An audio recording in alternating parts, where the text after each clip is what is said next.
Today we shall see very interesting article, that is spherical mirror. अब इसमें ये chapter में ना ढेर सारे कन्फ्यूजन्स भी है।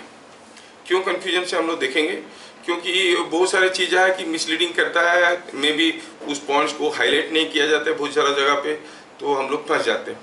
तो सारा अप्रोप्रिएट कंडीशंस को लेके, सारा लिमिटेशंस को लेके, सारा जो है उसका लिमिट जो हमारा जो चाहिए पॉइंट्स, उसको क्राइटेरिया को सेटिस्फाई करते हुए इस चैप्टर को बढ़ाएंगे। पहला हुआ what is A spherical mirror. आप में से कोई नहीं होगा जिसको मालूम नहीं है, सबको मालूम है what is A spherical mirror. Spherical mirror is a part of A sphere जिसका किसी एक सरफेस को सिल्वर कर दिया गया। बट टू से it more appropriately will say spherical mirror is a very small part of a big sphere. ठीक है, तो पहला क्या हुआ, ए spherical mirror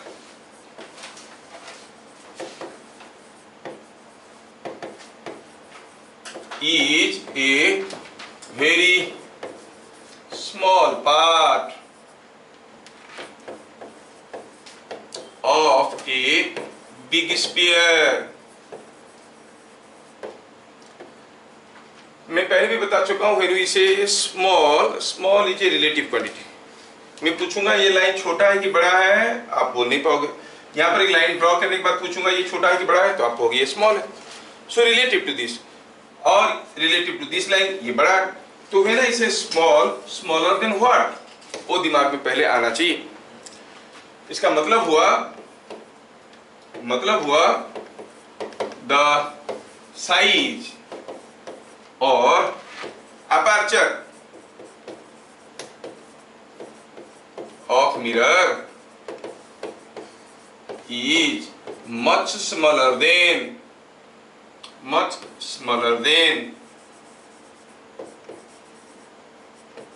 the radius of the sphere from which it is cut। जो मिरर्स जो sphere से काट के लाए हैं उसका रेडियस से इसका अपर्चर काफी छोटा होना चाहिए। अपर्चर यू अंडरस्टैंड, अपर्चर क्या होता है, मान लो कि ये मिरर है, ये डायमीटर को अपर्चर कहते हैं। समझ में, ये डायमीटर को अपर्चर कहते हैं, मतलब साइज। वैसे अपर्चर का कोई फिक्स्ड डेफिनेशन नहीं है, फिर भी ये साइज को अपर्चर कहते हैं, डायमीटर को अपर्चर कहते हैं। समझ में आया। तो ध्यान रहे कि अगर ये कंडीशन सेटिस्फाई नहीं हुआ, क्या तब वो मिरर नहीं बनेगा। कोई बड़ा सा पीस लेके आएंगे किसी स्फीयर से, तो क्या ये मिरर नहीं बनेगा, रिफ्लेक्ट नहीं करेगा, करेगा। लेकिन हम जो पढ़ने वाले हैं उसमें से कोई भी उसके साथ फिट नहीं बैठेगा। हम जितने सारे फॉर्मूला पढ़ने वाले हैं, इमेज ऑब्जेक्ट का रिलेशनशिप, पोजीशंस के बारे में, मैग्निफिकेशन के बारे में, वेलोसिटी के बारे में, इनमें से कोई भी काम नहीं करेगा अगर अपर्चर छोटा नहीं हुआ तो। मतलब ये इतना सिग्निफिकेंट है। मतलब प्रैक्टिकली आप करना चाहोगे, किसी एक स्फीयर का एक टुकड़ा ले आओ, एक तरफ को सिल्वरिंग कर दो, मिरर बन गया, देखोगे आपका मिरर फॉर्मूला काम नहीं कर रहा है, यू भी का जो रिलेशन है वो काम नहीं कर रहा है। क्या होना चाहिए, the aperture must be very small. समझ में आया। और आप जानते होंगे कि अगर ये वाला हिस्सा लेते हैं किसी मिरर का और इसका आउटर सरफेस को अगर सिल्वर कर देते हैं, कोई रे ऐसे गिरता है तो रिफ्लेक्ट करके ऐसे जाता है, तो आप इसको कौन सा मिरर कहते हो, कनकेव मिरर, है ना। और अगर यही मिरर है लेकिन इसका अंदर वाला पार्ट को सिल्वर कर दिया गया है, अंदर वाला पार्ट को, इनसाइड पार्ट को अगर सिल्वर कर दिया गया है और लाइट इसके ऊपर गिरता है, ऐसे गिरने के बाद मान लो ऐसे जाता है, तो ये कौन सा हुआ, कन्वेक्स मिरर। तो ये हो गया कनकेव मिरर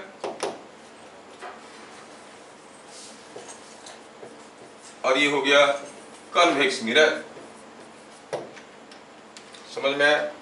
लेकिन दोनों ही केस में they must be very small, means their aperture must be very small as compared to the radius of the sphere from which they are cut. जो स्फीयर से हम इसको कट करके लाए हैं उसका रेडियस से काफी छोटा होना चाहिए। मान लो कि अपर्चर है 3 सेंटीमीटर, तो रेडियस कम से कम 100 सेंटीमीटर होना जरूरी है। 100 सेंटीमीटर का रेडियस, समझ रहे हो, मतलब 1 मीटर का रेडियस, मतलब डायमीटर 2 मीटर है। कितना बड़ा स्फीयर हुआ, उसमें से एक छोटा सा पीस काट के ला रहे हैं जो 3 या 4 सेंटीमीटर का होगा, तभी वो हमारा मिरर फॉर्मूला को एप्लीकेबल होगा। वो बड़ा सा हिस्सा ले लेंगे तो रिफ्लेक्ट नहीं करेगा, क्या करेगा, लेकिन उसमें वो जो फोकस ये वो सारे कोई चीज काम नहीं करेगा। ठीक है, point number 2। Now think of a sphere. Suppose I say this is what is a sphere. ये कोई एक स्पीयर का, चलो मानते हैं कि ये स्पीयर का हम एक छोटा सा हिस्सा को ले रहे हैं। Suppose this is what is ए छोटा सा हिस्सा ऑफ दिस स्पीयर। दिखाने के लिए बड़ा कर रहा हूँ, काफी छोटा करूंगा तो पता नहीं चलेगा। ये एक छोटा सा पार्ट है, ये बड़ा सा स्पीयर का। अच्छा, यहाँ पे कुछ चीजें आप ध्यान में रखो। ये हो गया centre of the sphere. Practically ना, अगर आपको कोई एक सर्कुलर शेप का प्लेन मिरर दिया जाएगा और सर्कुलर शेप का कनकेव मिरर दिया जाएगा, तो देख के नहीं पता कर पाओगे कौन सा कनकेव है कौन सा प्लेन है, क्योंकि ऑलमोस्ट फ्लैट होता है। क्योंकि छोटा सा सेक्शन लोगे तो फ्लैट ही तो दिखेगा, नीचे रखोगे तो पता चला कि थोड़ा सा उबड़ खाबड़ है, हाँ तो ये स्पेरिकल मिरर है। नहीं तो देख के हाथ में पकड़ के स्पेरिकल है कि प्लेन मिरर है बोलना बहुत मुश्किल हो जाता है, because we are considering a very small section. समझ में आ रहा है? लैब में अगर दोनों को देखोगे तो मुश्किल हो जाएगा पहचानना। तो नीचे रख दोगे तो जो प्लेन मिरर है फ्लैट बैठ जाएगा और दूसरा वाला थोड़ा सा ऐसे उठ के रहेगा, हाँ ये स्पेरिकल मिरर है तो पता चलता है। एनीवे, ये कोई एक मिरर है। मैं अब ये जानना चाहता हूं कि ऐसा कोई एक मिरर के ऊपर मैं अगर कोई ऑब्जेक्ट का रिफ्लेक्शन करवाना चाहता हूं। ऑब्जेक्ट का रिफ्लेक्शन करवाने के लिए पहले मैं इस मिरर को एक कॉपी लेता हूं। ये हो गया वो मिरर और ये हो गया सेंटर ऑफ द मिरर। ठीक है, हम अभी क्या करने जा रहे हैं? कोई प्लेन मिरर में रिफ्लेक्शन निकालना बहुत आसान था। ये कोई एक प्लेन मिरर है, ये कोई एक इंसिडेंट रे है। अभी ये इंसिडेंट रे है तो हम क्या करते थे, यहाँ पर एक नॉर्मल ड्रॉ कर देते थे, यहाँ पे एक नॉर्मल ऐसे ड्रॉ कर देते थे। किसी एक लाइन को नॉर्मल ड्रॉ करना बहुत आसान है, नहीं? फिर यहाँ से हम इंसिडेंट एंगल मेजर कर लेते थे, उतना ही रिफ्लेक्टिंग एंगल लेके रिफ्लेक्टेड रे को ड्रॉ कर देते थे। अब ये लाइन को नॉर्मल ड्रॉ करना आसान है, लेकिन कोई कर्व है, इस पॉइंट में नॉर्मल ड्रॉ करो करने के लिए थोड़ा मुश्किल होता है। ठीक है, ज्योमेट्रिकली तो कर सकते हैं, first you draw a tangent, लेकिन दिखेगा नहीं प्रॉपर्ली। और सचमुच जब हम ये चैप्टर को कर रहे हैं, though its name is geometrical optics, we are not using scale pencil protractor, नहीं करके करना भी थोड़ा मुश्किल होता है। एक कर्व को इसी पॉइंट में नॉर्मल ड्रॉ करो। ज्योमेट्रिकली नॉर्मल ड्रॉ करने का तरीका मैं आपको पहले बताता हूँ। अगर प्रैक्टिकली आपको किसी एक कर्व को नॉर्मल ड्रॉ करना है, सपोज ये कर्व है, आप ये पॉइंट में नॉर्मल ड्रॉ करना चाहते हो। ठीक है, now one is you do one thing, इस पॉइंट के आसपास दो दूसरे पॉइंट ले लो। ये एक पॉइंट है, ये एक पॉइंट है। ठीक है, अब इसको एक टेंजेंट ड्रॉ करो ऐसे, इसको एक टेंजेंट ड्रॉ करो ऐसे। अब ये जो लाइन बन गया, इसको परपेंडिकुलर ड्रॉ करना आसान है, इसको परपेंडिकुलर ड्रॉ करो। ये जो लाइन बन गया, इसको परपेंडिकुलर ड्रॉ करो। They caught each other here, नहीं? तो आप कहोगे ये पार्ट एक स्फीयर का हिस्सा है, तो ये उस स्फीयर का सेंटर है। अगर ये स्फीयर का सेंटर है तो ये उसका रेडियस है। Radius is always normal to the surface. तो आप रेडियस भी मेजर कर सकते हो। कोई आर्बिट्रेरी कर्व दे दिया, स्केल पेंसिल दे दिया, ड्रॉ करके टेंजेंट नॉर्मल, आप उसका रेडियस पता कर सकते हो। क्या मेरी बात समझ में आ रहा है? लेकिन हम लोग प्रैक्टिकली क्लासेस में ऐसे नहीं करने वाले।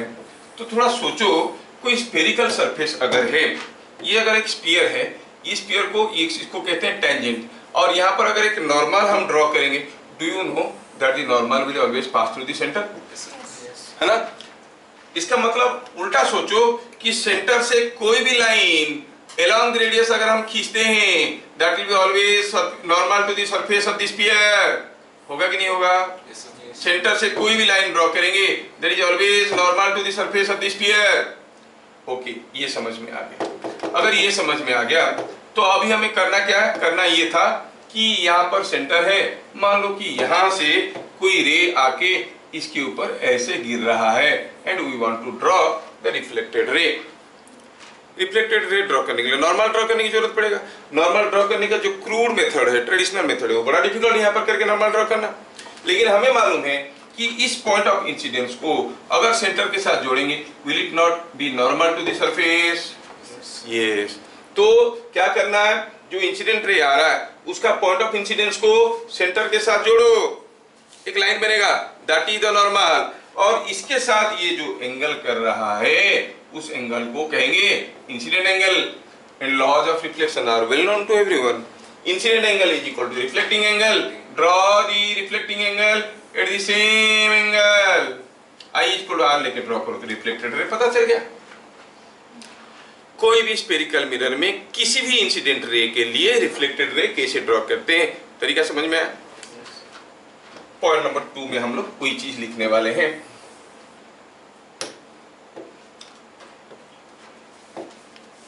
क्या लिखेंगे?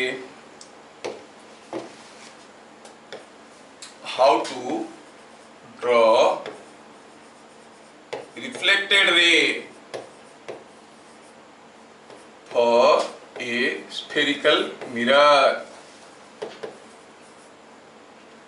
How to draw reflected ray for के जगह from लिखेंगे, ज्यादा अप्रोप्रिएट लगेगा grammatically. From a spherical mirror, spherical mirror for a given incident ray।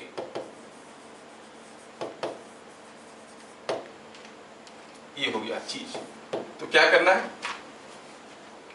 पहला हुआ join the centre of sphere to the point of incidence. This line behaves as normal at point of incidence, normal at point of incidence। फिर क्या करना है? measure the incident angle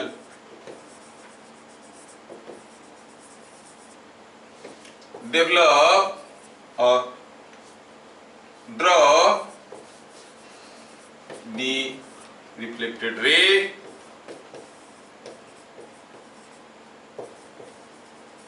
with I is equal to R। क्या ये बात समझ में आया? कोई भी एक स्फेरिकल मिरर का किसी भी हिस्सा पे हम ढेर सारे मेथड देखेंगे, लेकिन किसी भी हिस्सा पे गिर रहा है क्या इंसिडेंट रे, उसका रिफ्लेक्टेड रे कैसे बनाएंगे? Point of incidence, A is the point of incidence here. Point of incidence को मैं सेंटर के साथ पहले जोड़ा।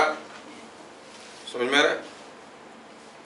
चीजों को बढ़िया से समझोगे तो हो पाएगा। अब हायर स्टडीज में देखोगे, एडवांस लेवल की तैयारी करोगे, वो बोलेंगे मिरर था एक ऑब्जेक्ट यहाँ पर होता था, अब ये जो मिरर है इसको काट दिए, काट के दोनों हिस्सा को दूर कर दिए, अब बताओ क्या होगा इमेज। तो आपको सारा चीज समझ में आना चाहिए। या फिर इस मिरर को रोटेट कर दिया बाय एंगल थीटा, इमेज कितना भागेगा। वो हायर थिंकिंग के लिए पहले हम लोग तो बेसिक्स में कर रहे हैं, लेकिन बेसिक्स में फंडामेंटल क्लैरिटी के साथ करोगे तो आगे इमेजिन कर पाओगे। कैसा भी शेप का स्फेरिकल मिरर हो, किसी भी इंसिडेंट रे के लिए अगर आपको रिफ्लेक्टेड रे ड्रॉ करना है तो पॉइंट ऑफ इंसिडेंस को पहले आप सेंटर ऑफ कर्वेचर के साथ ज्वाइन करो। And that line here normal क्या है? CA is the normal to the point of incidence. समझ में आ रहा है क्या? तो यहाँ पर आपको समझ में आना चाहिए कि CA is the point of incidence. CA is the point of incidence. तो यहाँ पर आपको याद रखना है CA is the normal, CA is normal at A, और A क्या है? A is point of incidence. अगर ये कौन सा मिरर दिखाए हम? कनकेव मिरर दिखाए। अगर कन्वेक्स मिरर होता तो सोचो, it's not difficult. Convex mirror के लिए भी कुछ बात ऐसी ही रहेगा। Suppose I have a convex mirror और ये सरफेस इसका सिल्वर्ड है। अब ये जो स्फीयर है उसका सेंटर किधर रहेगा बताओ? लेफ्ट में कि राइट में? राइट में। कहीं ना कहीं तो होगा। ये है उसका सेंटर। मान लो कि यहाँ पे कोई रे ऐसे गिर रहा है और आपको रिफ्लेक्टेड रे ड्रॉ करना है, तो पहले आपको यहाँ पे नॉर्मल ड्रॉ करना पड़ेगा। And how you get the normal? By joining this point to C. This is behaving as the normal. अगर ये नॉर्मल है तो नॉर्मल को थोड़ा और एक्सटेंड करो। यस, मिल गया। ये नॉर्मल है, सॉरी थोड़ा नॉर्मल नहीं दिख रहा है, अब नॉर्मल दिख रहा है तो इसको थोड़ा नॉर्मल करते हैं। ये now it is normal to the point of incidence. अब इस रे के लिए आप इंसिडेंट एंगल मेजर कर सकते हो। एक बार आपको इंसिडेंट एंगल मिल गया तो उसी एंगल में आप रिफ्लेक्टेड रे ड्रॉ कर सकते हो। रिफ्लेक्टेड रे ड्रॉ करने की सीखने की क्या जरूरत है भाई? क्योंकि हम जानते थे location of image is at the point of intersection of reflected raise. यहां पे वो मतलब आता है छोटा सा अपर्चर क्यों लेंगे? छोटा सा अपर्चर लोगे तो सारा रिफ्लेक्टेड रे एक ही पॉइंट में कट करेंगे। बड़ा सा अपर्चर लोगे तो 3-4 एक जगह कट करें, बाकी 3-4 किसी दूसरे जगह कट करें। Multiple images will find. समझ में आ रहा क्या? बहुत सारे इमेजेस बन जाएंगे अगर बड़ा सा अपर्चर ले लिए तो डिस्टॉर्टेड इमेज आ जाएगा। एनीवे, तो हम देखें कि कन्वेक्स मिरर में भी हम यहाँ पे कर सकते हैं कि व्हाट इज द रिफ्लेक्टेड रे, कैसा है हम ड्रॉ कर सकते हैं। इधर क्लियर?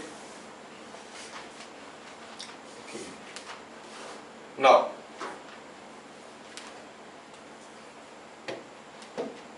पॉइंट नंबर 2 हम लोग देख लिए। पॉइंट नंबर 3 में हम कुछ पॉइंट्स को स्पेसिफाई करना चाहते हैं। सपोज ये कोई एक मिरर है, स्फेरिकल मिरर है, इसका जो सेंट्रल पॉइंट है उसको कहते हैं पोल। क्या डेफिनेशन लिखे? क्या नहीं, the mid point of the mirror is called pole. क्या मेरी बात समझ में आ रहा है? अच्छा, अगर ये हिस्सा को काट के निकाल देंगे तो pole will be somewhere else. नहीं, इसको अगर मान लो कि ये वाला हिस्सा को काट के निकाल देंगे, where is the pole? At the end the mid point. Mid point पे होगा पोल। समझ में आ रहा है? तो pole is not a fixed point. अगर मिरर का कुछ हिस्सा को काट के निकाल देंगे, pole will again shift. It is the mid point of the mirror. अच्छा, and here is the centre of curvature. C को क्या कहते हैं? Centre of curvature. और P और C को जॉइन करता हुआ लाइन को कहते हैं क्या? Principal axis. इसको कहते हैं प्रिंसिपल एक्सिस। जैसे कॉन्केव मिरर में वैसे ही कन्वेक्स मिरर में। तो P इज पोल। क्या है ये? Central point of mirror.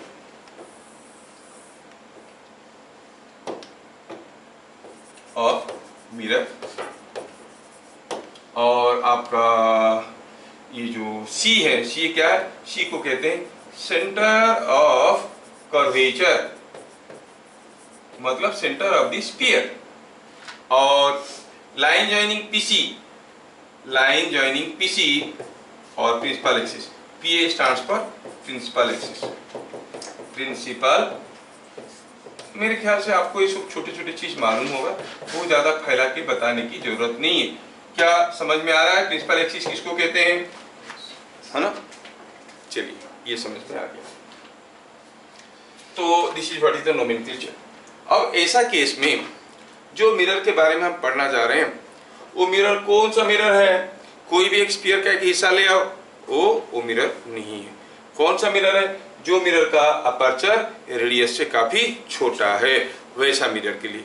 तो पहले हम देखेंगे कि जिस मिरर के बारे में हम पढ़ने जा रहे हैं, क्या क्या रेस्ट्रिक्शंस हमारे पास रखा गया है। वो सब कंडीशन सेटिस्फाई करेगा तो आगे जो पढ़ने वाले हैं वही काम में आएगा, नहीं तो नहीं आएगा। एक भी कंडीशन मिस हो गया, सब कुछ गड़बड़ हो जाएगा। तो what are the assumptions?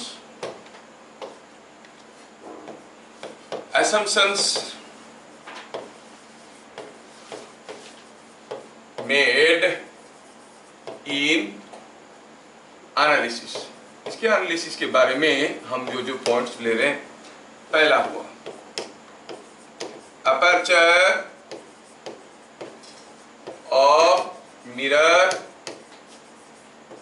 Is very small.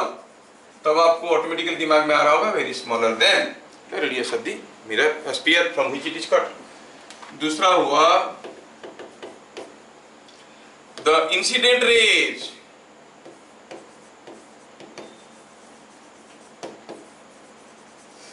are either parallel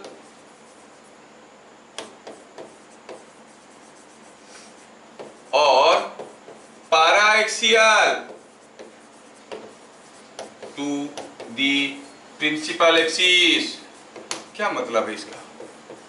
इसका मतलब है that is all incident angles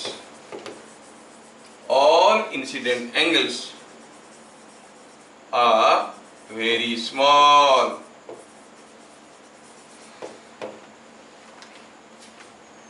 जो इंसिडेंट एंगल की बात करें they are very small. Paraxial, parallel और पैराएक्सियल कहने का मतलब है ये एक मिरर है, छोटा अपर्चर का तो ले लिए, ये उसका प्रिंसिपल एक्सिस है। अगर मान लो कि कोई इंसिडेंट रे ऐसे आ रहा है और आप जानते हो कि उसका सेंटर है, तो obviously this point will be behaving as the normal. तो आप देख रहे हो कि जो इंसिडेंट एंगल है काफी छोटा दिख रहा है। तो ऐसा कोई रे जो कि प्रिंसिपल एक्सिस के साथ ऑलमोस्ट पैरेलल है या पैरा एक्सियल, मतलब ऑलमोस्ट पैरेलल और पैरेलल, मतलब incident angles are very small, वैसे रे के लिए हम लोग एनालिसिस करना चाहते हैं।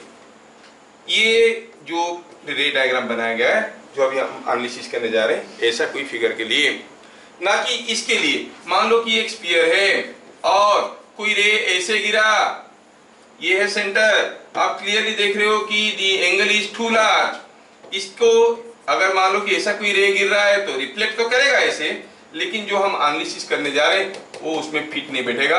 हमारा मिरर फॉर्मूले से इसकी चीजें नहीं मिलने वाले।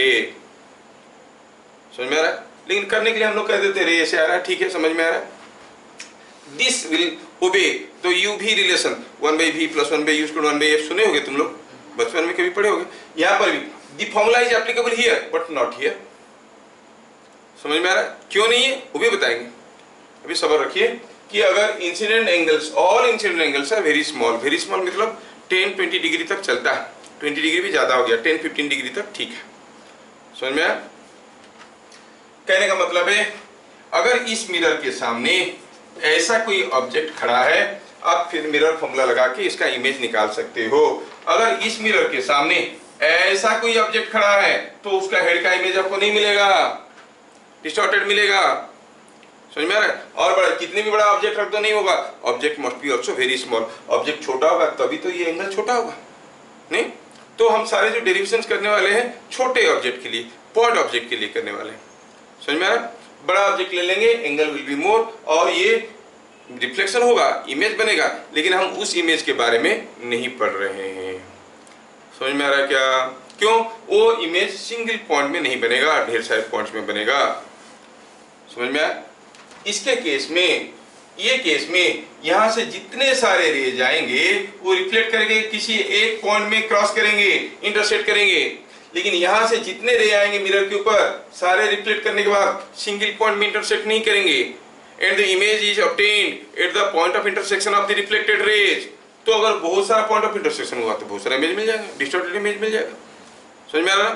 वो भी हम लोग प्रूव करेंगे, but have patience to learn.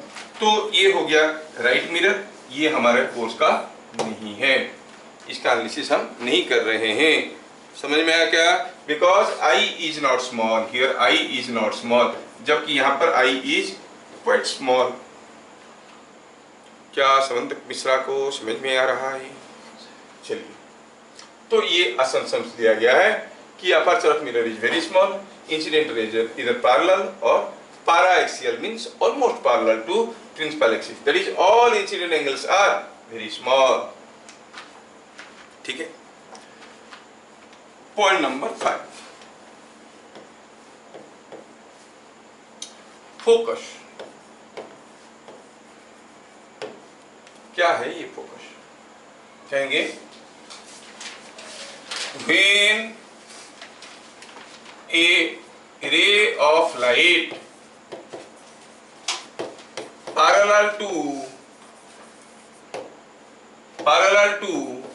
principal axis reflects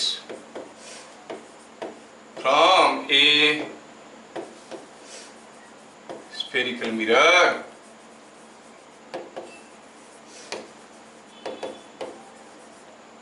it cuts appears to cut the principal axis at a point called focus.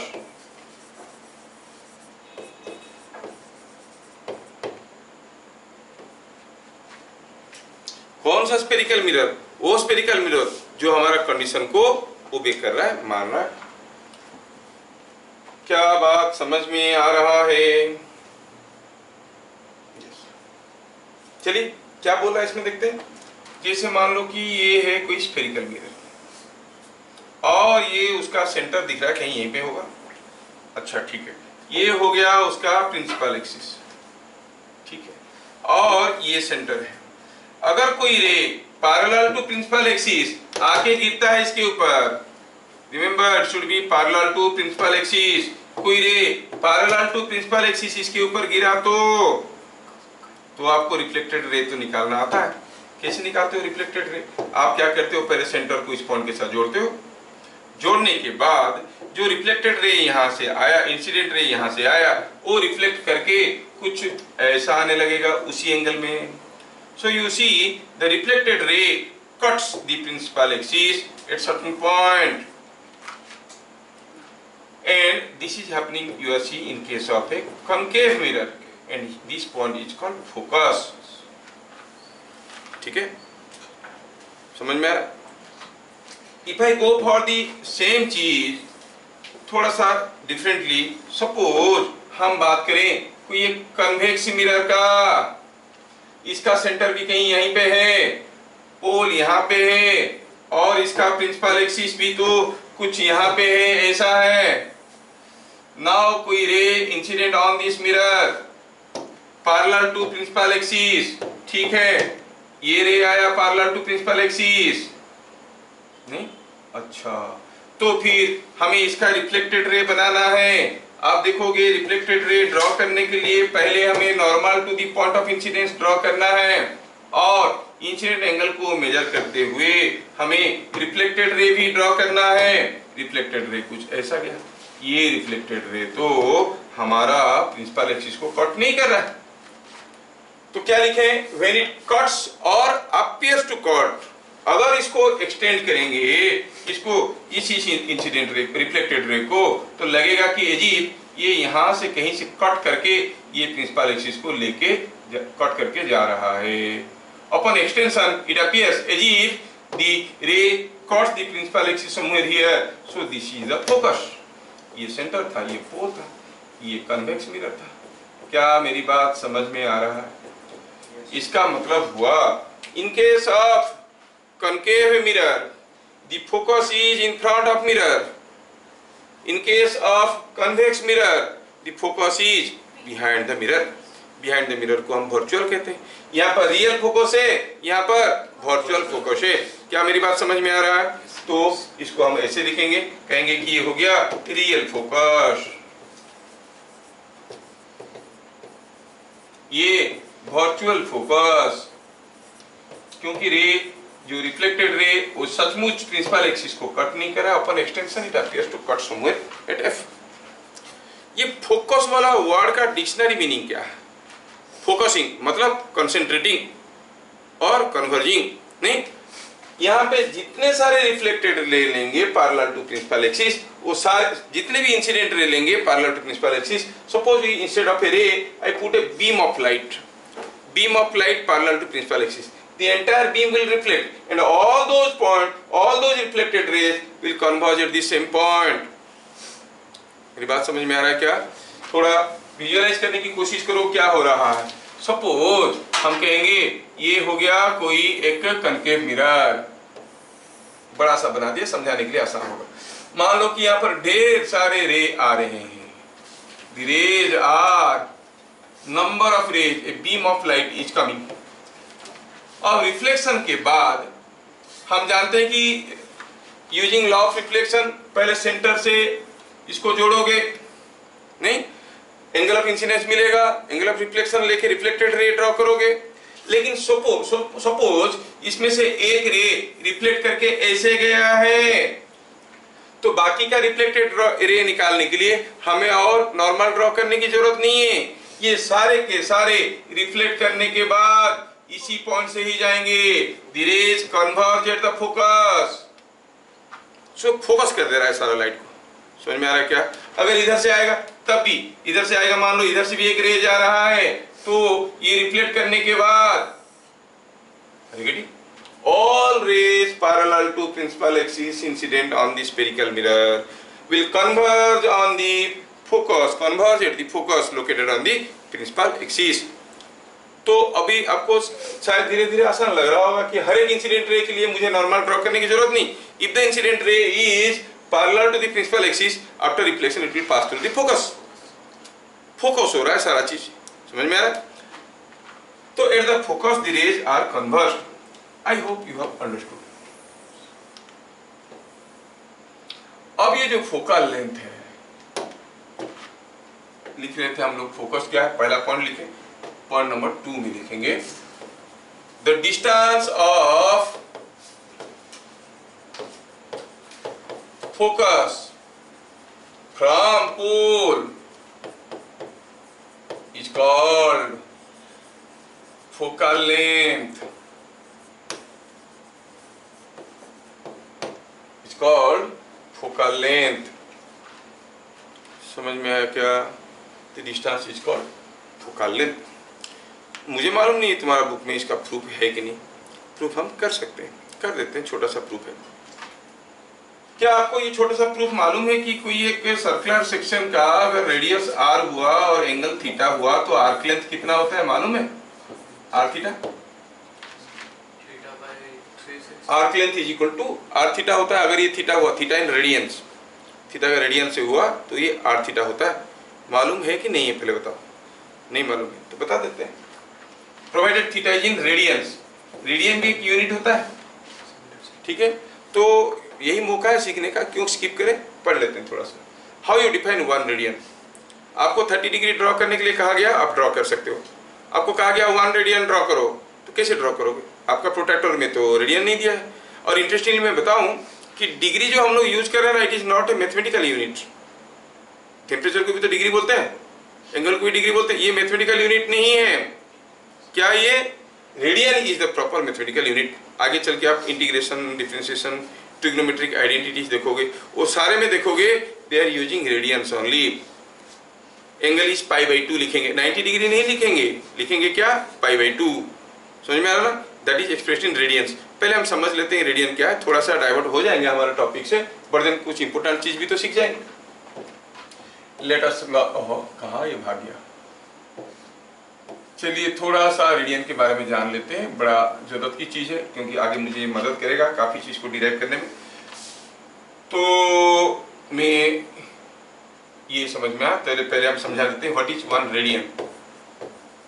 Unit of angle,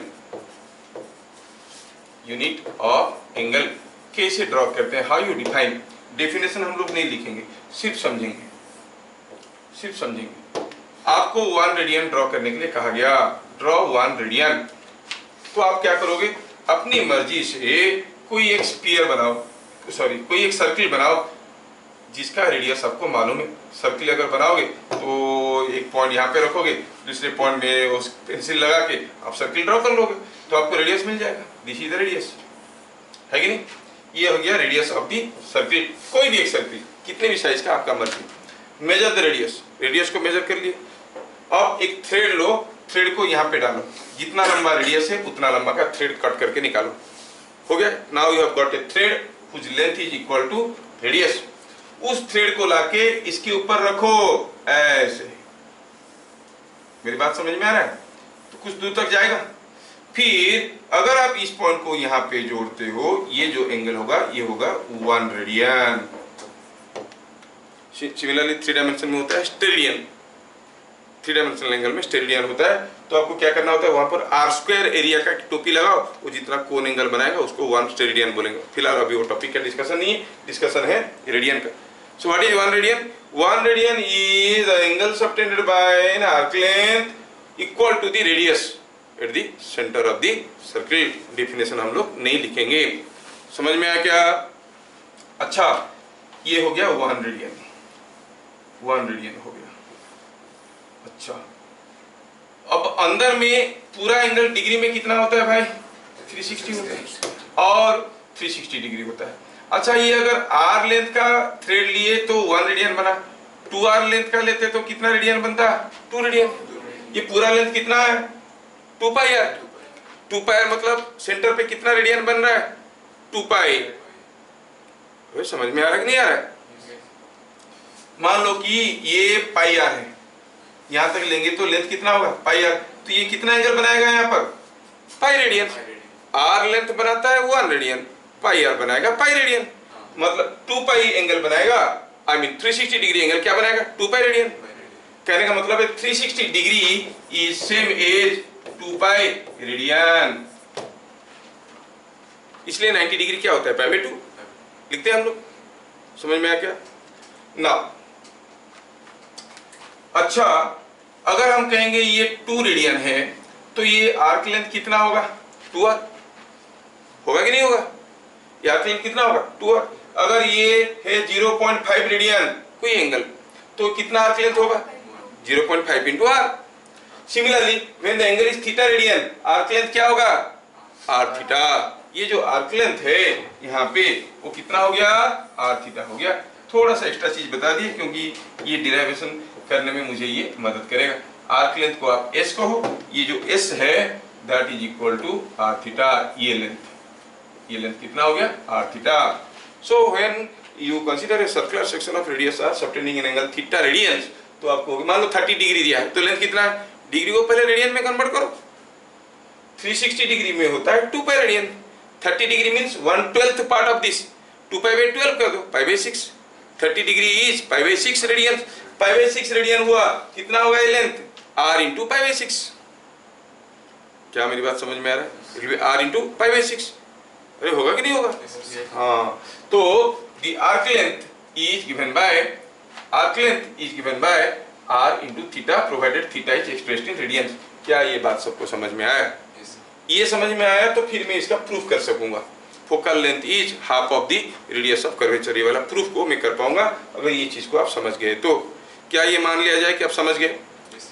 कोई सर्किल का कोई सेक्शन जिसका रेडियस है r और ये एंगल है अगर थीटा, तो आर्क लेंथ कितना होगा? r theta provided theta is in radians. And when theta is in radians there is another interesting thing. यहीं पे बता देता हूँ, पढ़ेंगे तो सब कुछ रेडियन के बारे में देखें। For small angles in radiance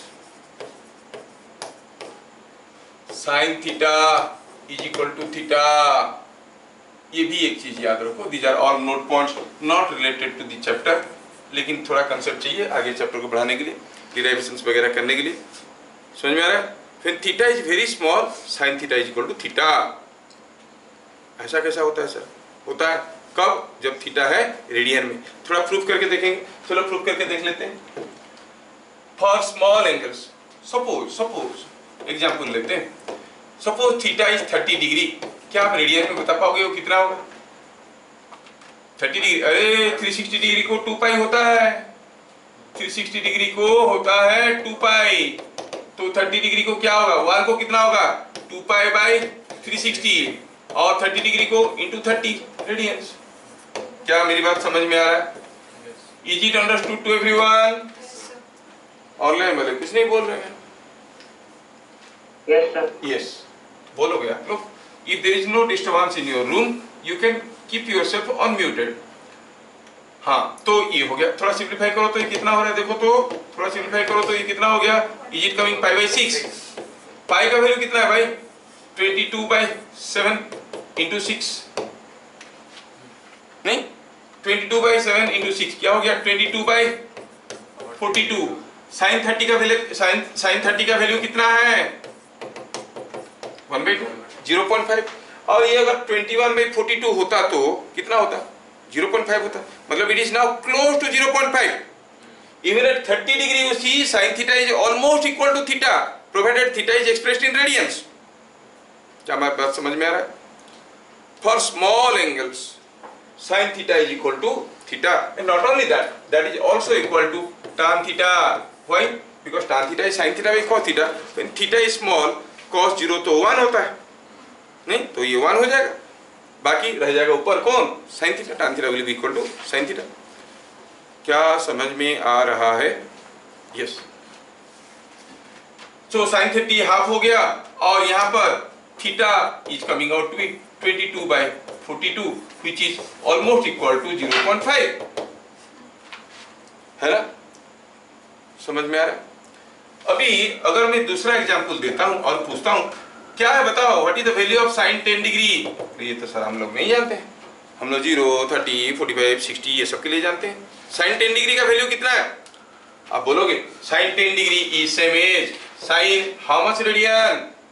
pi by 18, क्योंकि पाई रेडियन होता है 180 डिग्री के लिए, पाई रेडियन होता है 360 के लिए, 2 पाई होता है तो पाई होता है 180 के लिए।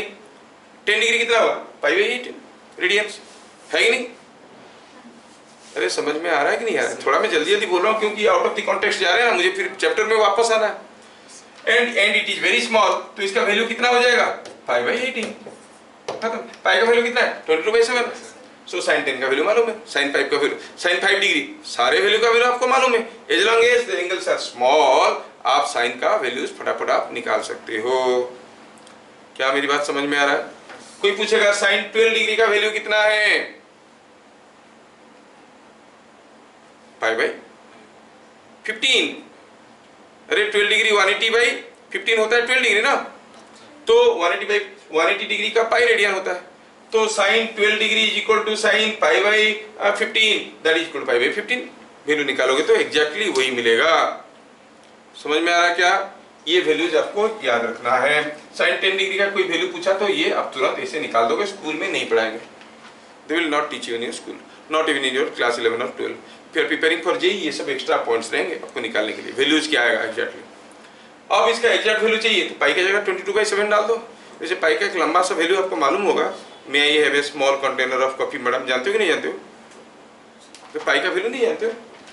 पाई का, हाँ वही वही, may I have a small container of coffee, madam समझ में आ रहा है?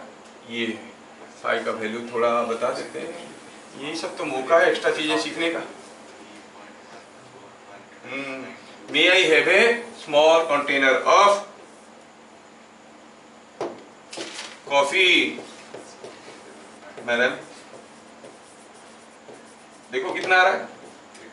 3, हाँ ये 3.1415 1 2 3 4 5 6 7 8 9 है ना, 2 ऐसे करके वैल्यूज आप याद रखें, प्लस 6 और ये हो गया 5, 6 5, इससे आगे की आपको जरूरत ही नहीं पड़ेगा। But it doesn't and here, समझ में आ रहा है? फुल स्टॉप मतलब जिनको मालूम नहीं गए यहीं पे रुक जाते हैं। फुल स्टॉप होता है ना, फुल स्टॉप को फुल स्टॉप क्यों बोलते हैं? दैट इज FULL स्टॉप और FOOL स्टॉप। अरे FOOL नहीं FULL होता है। अच्छा, तो क्या ये छोटा सा चीज में बता पाया? तो हाउ यू ड्रॉ 1 रेडियन? कोई सर्किल ले लो, सर्किल का एक आर्क लेंथ लो जो उसका रेडियस की बराबर है, वो जितना एंगल बनाएगा दैट इज 1 रेडियन। मतलब यहाँ पर जो हम लिए थे एक ये वाला लेंथ कितना था, this length was equal to r, तो ये 1 रेडियन बनाया। 2 pi r length 2 pi radian बनाता है, मतलब 2 पाई रेडियन इज 360 डिग्री। दूसरा इंपॉर्टेंट चीज क्या देखें, फॉर स्मॉल वैल्यू जब theta sin theta is equal to theta is equal to tan theta. तीसरा क्या देखे, the arc length for an angle theta radians, the arc length is r theta. क्या ये सब चीज आप हजम कर गए? हाँ, ये 3 चीज आप ध्यान के रख ली। चलिए again we go to the notes. ये खत्म हो गया जो एक्स्ट्रा कहानी था हमारा यहाँ पे। हाँ, तो अब ये हो गया फोकल लेंथ। नेक्स्ट पॉइंट में हम देखने वाले हैं the focal length spherical mirror is equal to half of radius of curvature। जो रेडियस है उसका आधा है। मतलब कोई एक स्फेरिकल मिरर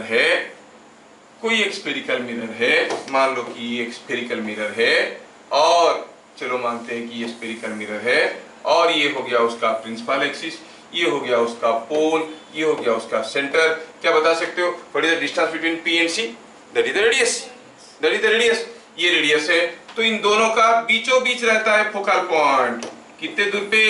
r/2 में। ये r/2 में। समझ में आया क्या?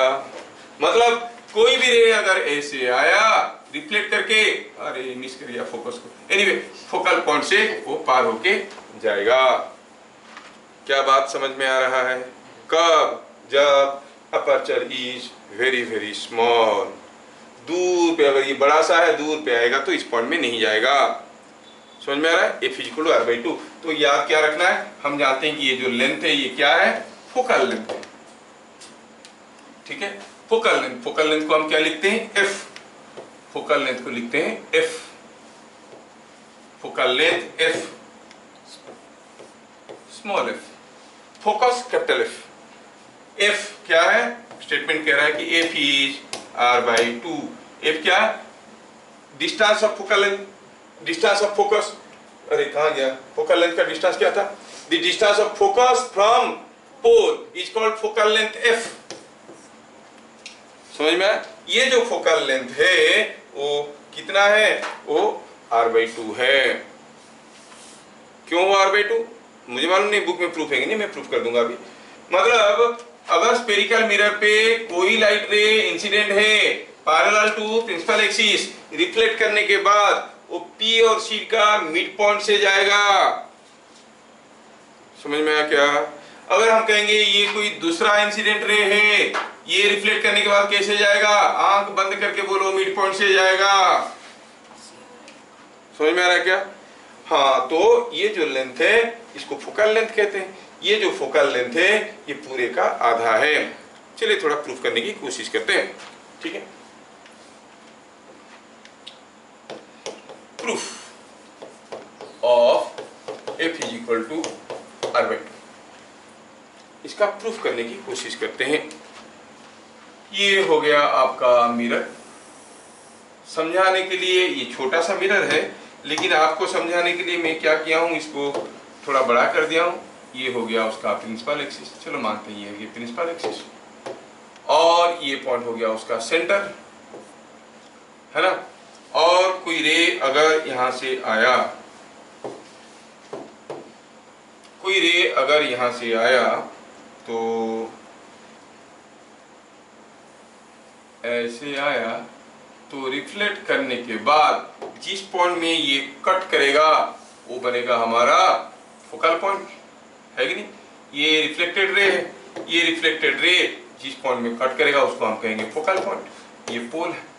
हमें प्रूफ करना है कि PF = CF और PF is half of the radius of this।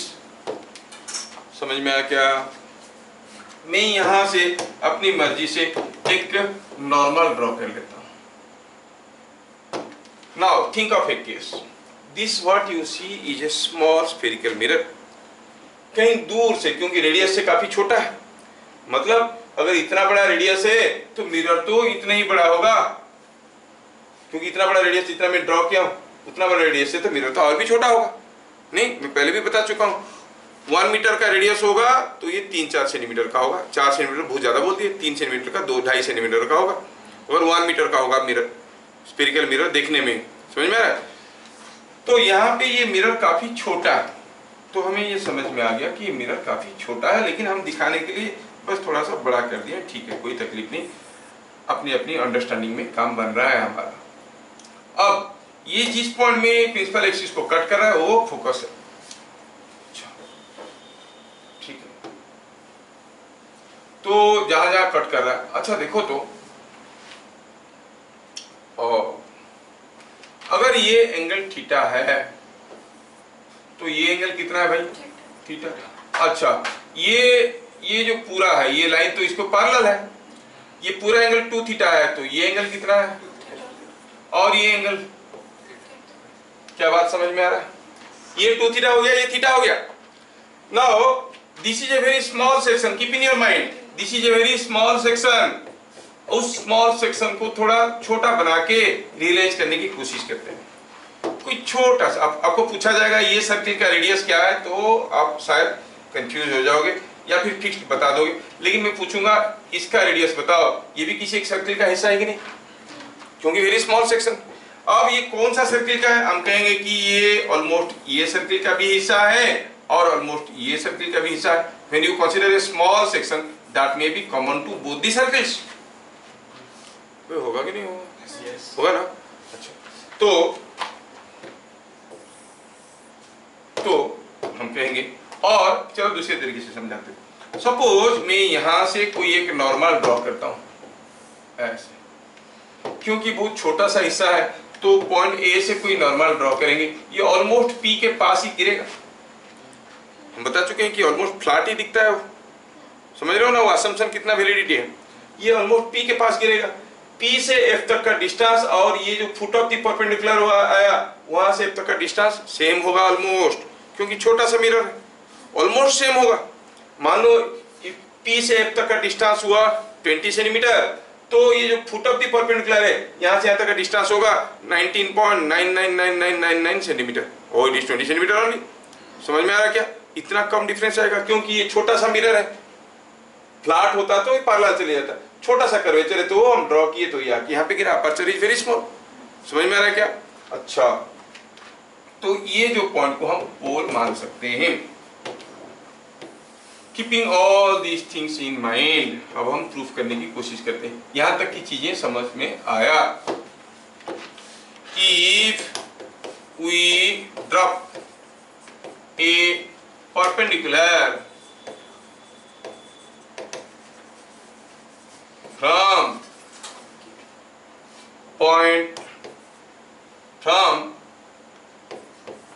point of incidence A onto principal axis, then the foot of perpendicular is almost 8 point P, is almost 8 point P. Why? Because aperture is very small. क्या ये बात समझ में आया? क्योंकि aperture काफी छोटा है। समझ में आया? नाउ AP बाई PF आप कहोगे AP by PF, AP by PF क्या है? tan 2 theta. क्या बात समझ में आ रहा है? क्योंकि एंगल 2 थीटा है। समझ में आ रहा है?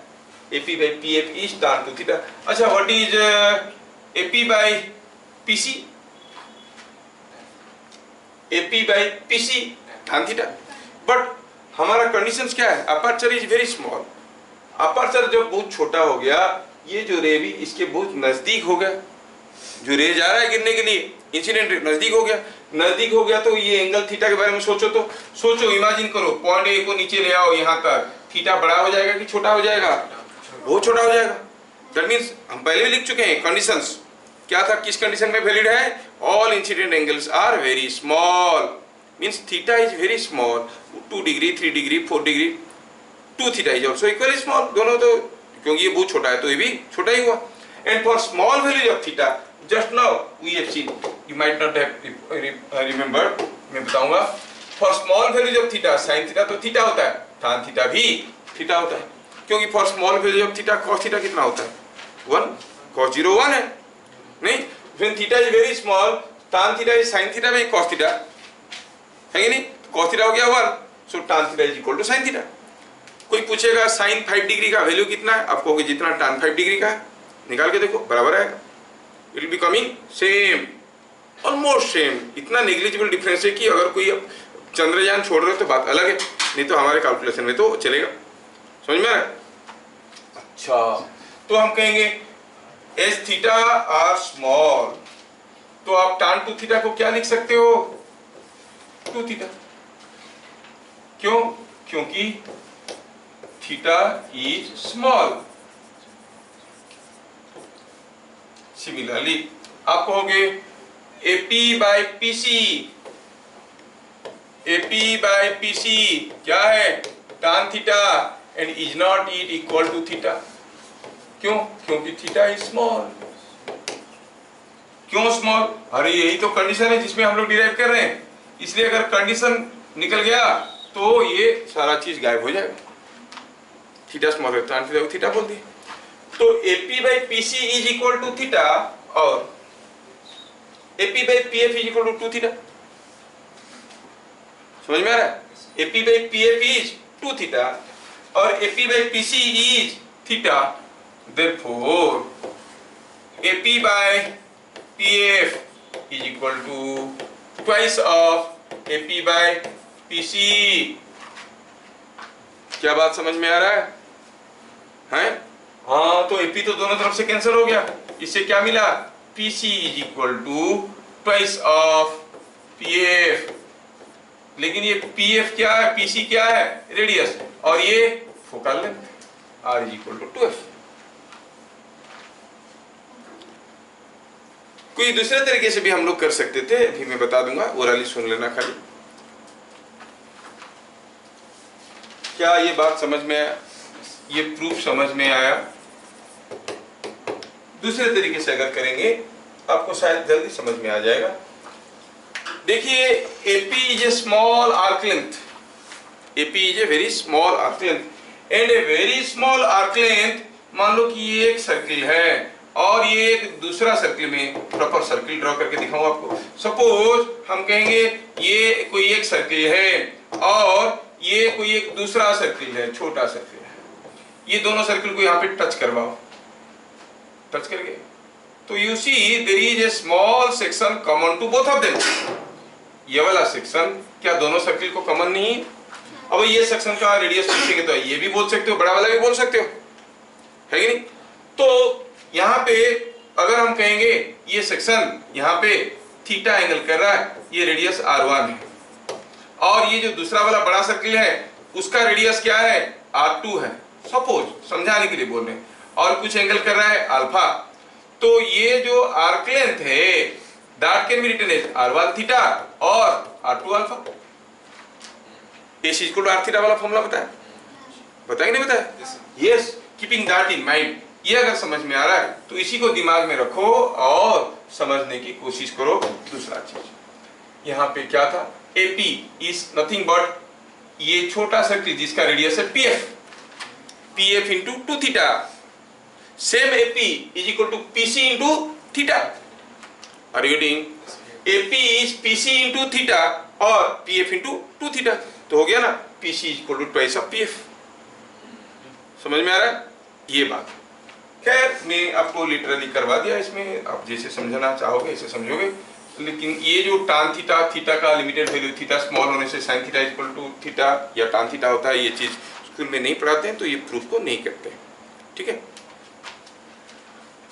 यस, तो हमें समझ में आया, क्या समझ में आया कि फोकल लेंथ क्या होता है ना, फोकल लेंथ क्या होता है, distance of focus from the pole is called focal length. अच्छा, अभी मैं आपको डाइवर्ट करने के लिए, टेस्ट करने के लिए मैं एक दूसरा केस देना चाहता हूं।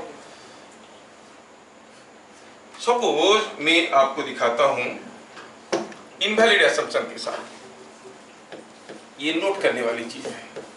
सपोज हम कहेंगे ये कोई एक सर्किल का आधा हिस्सा है, ये इतना बड़ा मिरर लिए और इसका जो प्रिंसिपल एक्सिस है वो मान लो कि कुछ ऐसा है, ठीक है। और चलो मानते हैं कि यहां से कोई एक रे ऐसे गिरा, ठीक है, और यहां से रिफ्लेक्ट करने के बाद ये सेमी सर्कुलर है तो सेंटर यहां पे, सेंटर इज हियर समवेयर, बड़ा सा मिरर है, ठीक है। और चलो ये हो गया ऐसे, तो मैं यहां से एक नॉर्मल ड्रॉ करता हूं। अब मुझे रिफ्लेक्टेड रे ड्रॉ करना आता है, मैं रिफ्लेक्टेड रे ड्रॉ किया तो रिफ्लेक्टेड रे कुछ ऐसा आया, है कि नहीं? Reflected ray is coming like this, is not it clear? अच्छा, तो रिफ्लेक्टेड रे इधर से जा रहा है, थोड़ा फिगर को और बढ़िया से करते तो शायद ये पॉइंट को थोड़ा नीचे ले आते थे और बढ़िया से विजुअलाइज कर पाते। थोड़ा सा इसको चेंज करता और थोड़ा नीचे ले आता, so that I can visualize. अरे आजा, हाँ, ये हो गया इंसिडेंट रे, ये हो गया ऐसे, और ये हो गया, क्या बात सही है? तो क्या हम इस पॉइंट को फोकस कह सकते हैं? कहेंगे हाँ, कोई ray parallel to the principal axis cross the principal axis it the focus. No no no no, when the conditions are small aperture is small. चलिए मैं अभी प्रूफ करके दिखाऊंगा कि distance is not f/2, I mean r/2। चलिए देखते हैं।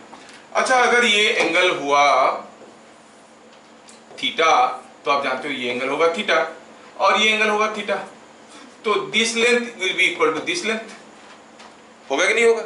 Suppose ये लेंथ x है तो ये लेंथ कितना होगा? x। And in A triangle, ये कौन सा ट्रायंगल है? आई say this triangle is C। चलो इस पॉइंट को A और इस पॉइंट को कोई दूसरा पॉइंट O तो नहीं बोलेंगे, कुछ M बोल देते हैं।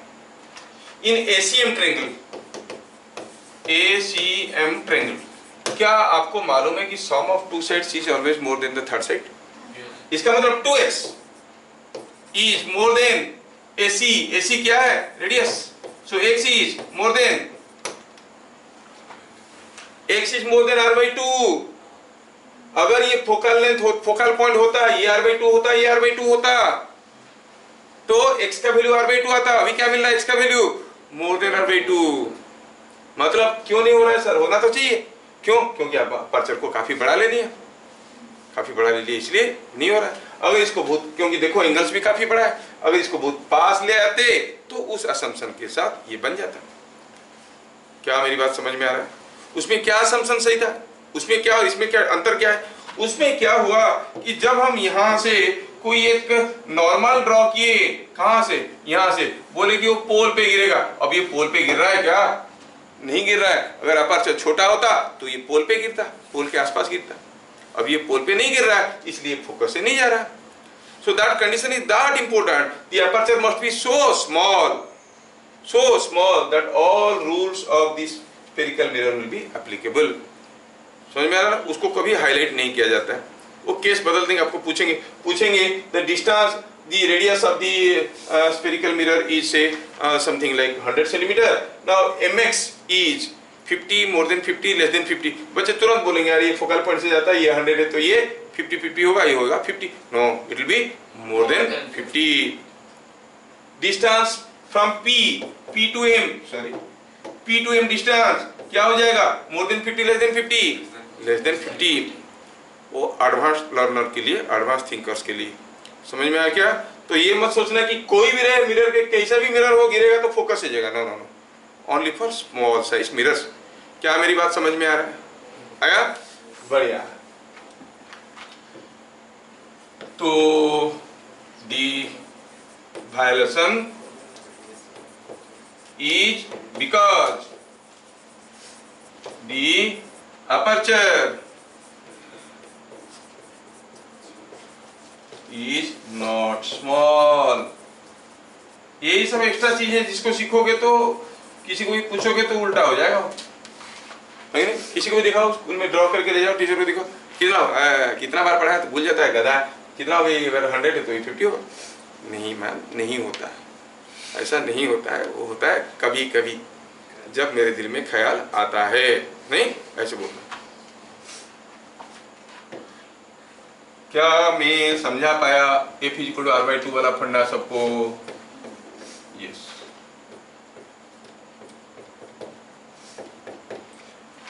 क्या तो अभी हम देख लिए what is pole, what is principal axis, what is focus, how to draw reflected ray, है ना।